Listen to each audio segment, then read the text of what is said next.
समृद्ध यूरेनियम होता है विशेष खोल में रखी यूरेनियम की छड़ें।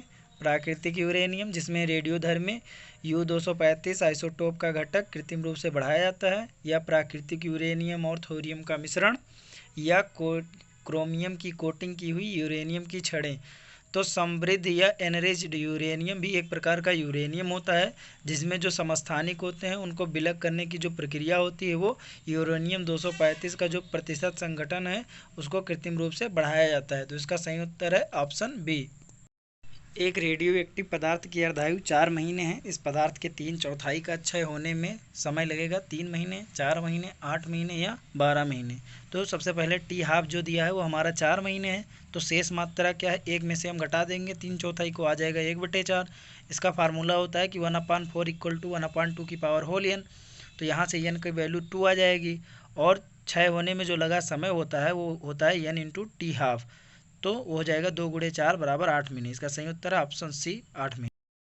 किसी विघटनाभिक तत्व की अर्धायु 5 वर्ष की होती है। 20 वर्ष बाद विघटनाभिक पदार्थ का जो अंश बचता है वो है 1/2, 1/4, 1/8 या 1/16। तो अभी एक फार्मूला बताया ही था, जो समय है वो क्या होगा, n × टी हाफ। तो यहाँ से सॉल्व कर लेंगे, इसका सही उत्तर होगा ऑप्शन डी, 1/16। निम्नलिखित में से कौन सा एक रेडियो एक्टिव नहीं है, एस्टेटाइन, फ्रेंसियम, ट्रेटियम या जर्कोनियम।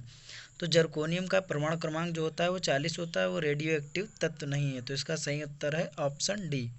ध्रुव, पूर्णिमा तथा साइरस में क्या संबंध है? ये भारतीय शोध रिएक्टर हैं, ये तारे हैं, ये प्रसिद्ध पुस्तकों के नाम हैं, या ये पावर संयंत्र हैं। तो इसका सही उत्तर है ऑप्शन ए, ये भारतीय शोध रिएक्टर हैं।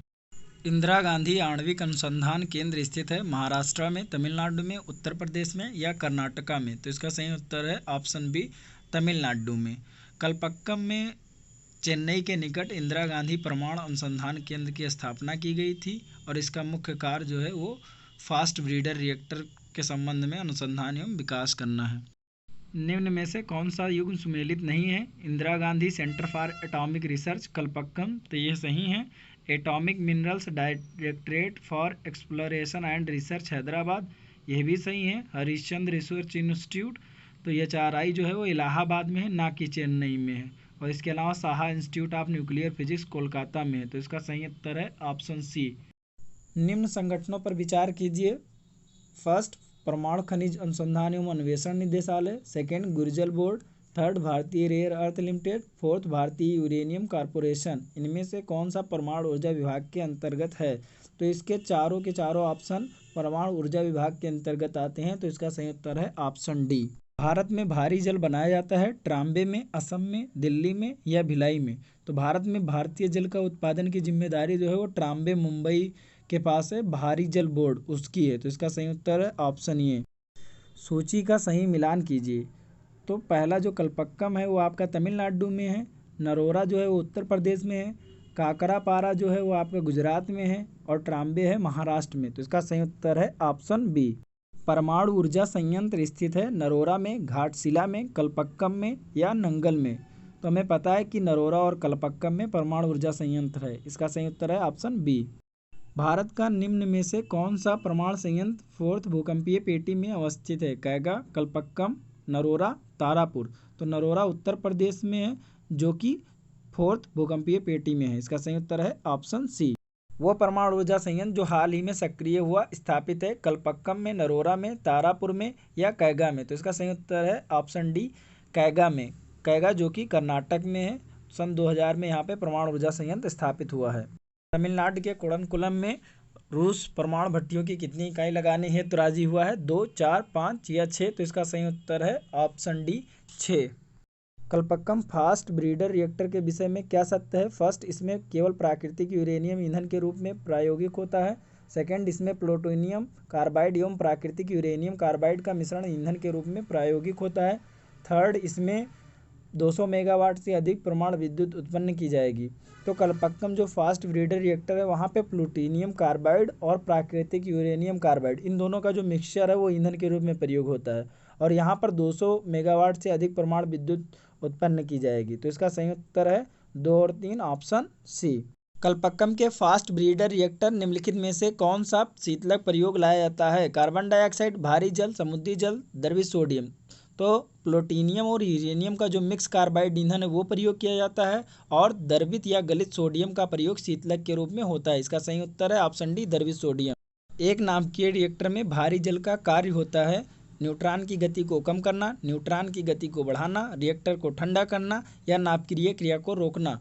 तो जो भारी जल होता है उसका कार्य होता है मंदक के रूप में प्रयोग किया जाता है नाभिकीय रिएक्टर में। तो मंदक का अर्थ होता है मंदक माने मंद करने वाला या धीमे करने वाला। तो इसका सही उत्तर है ऑप्शन ए, न्यूट्रॉन की गति को कम करना। नाभिकीय रिएक्टर में निम्न में से किसे मंदक के रूप में प्रयोग किया जाता है? थोरियम को, ग्रेफाइट को, रेडियम को, या साधारण जल को। तो रिएक्टर में मुख्यतः ग्रेफाइट या भारी जल का प्रयोग किया जाता है। इसका सही उत्तर होगा ऑप्शन बी, ग्रेफाइट को। और भारी जल साधारण जल दोनों समान नहीं है, भारी जल अलग है एकदम। नाभिकीय संयंत्रों में ग्रेफाइट का उपयोग किया जाता है ईंधन की तरह, स्नेहक की तरह, विमंदक की तरह, या उपयुक्त में से कोई नहीं। तो इसका सही उत्तर होगा ऑप्शन सी, विमंदक की तरह या मंदक की तरह। नाभिकीय रिएक्टर में निम्न में से किसे मंदक के रूप में प्रयोग में लाया जाता है? थोरियम, भारी पानी, रेडियम, सादा पानी। तो इसका सही उत्तर ऑब्वियस है, भारी पानी, ऑप्शन बी। एक ब्रीडर रिएक्टर वो है जिसे विखंडन होने वाले पदार्थ की आवश्यकता नहीं होती, जो केवल हैवी वाटर प्रयोग में लाता है, जो विखंडन होने वाले पदार्थ को उससे अधिक उत्पन्न करता है जितना वो जलाता है, या इनमें से कोई नहीं। तो इसका सही उत्तर है ऑप्शन सी, ब्रीडर रिएक्टर एक नाभिकीय रिएक्टर होता है जो ईंधन के रूप में जितना विखंडनीय पदार्थ व्यय करता है और उतना अधिक उत्पन्न भी करता है। निम्न में से किस नाभिकीय शक्ति संयंत्र की कुल स्थापित क्षमता अधिकतम है? काकरापारा, कैगा, कुडनकुलम, या तारापुर। तो ये प्रश्न में जान लीजिए कि जब प्रश्न पूछा गया था तब इसका सही उत्तर तारापुर था, लेकिन आज के समय में जो सबसे अधिक क्षमता है वो कुडनकुलम परमाणु संयंत्र की है, 2000 मेगावाट। तो इसका सही उत्तर होगा ऑप्शन सी, कुडनकुलम। पोखरण नाभिकीय परीक्षण 1974 का आधिकारिक कोड था smiling Buddha, thunderbolt, flying Garuda, या अग्नि परीक्षा। तो अगर आपने पोखरण मूवी देखी होगी जॉन इब्राहिम की, तो पता होगा इसका कोड क्या है। तो इसका सही उत्तर है ऑप्शन ए, स्माइलिंग बुद्धा।